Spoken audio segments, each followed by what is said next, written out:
Does money turn good people bad? How money turns good people bad. Power reduces empathy. Research from places like University of California and Berkeley has shown that as people gain wealth and power, they can become less sensitive to others' emotions. This is because wealth creates independence, which reduces reliance on others. When you don't need people, it's easier to stop considering them. Money changes social circles. As wealth increases, old relations may fade. New circles often prioritize status, influence, and competition.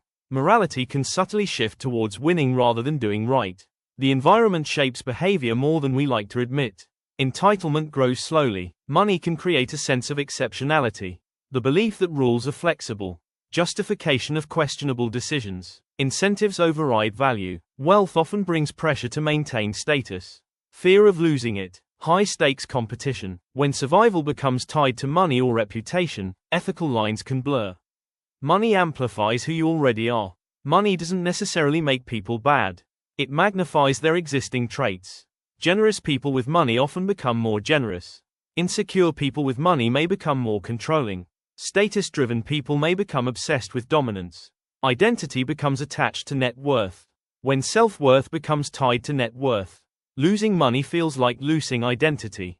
People defend wealth at any cost. Morality competes with ego. That's when corruption risk spikes.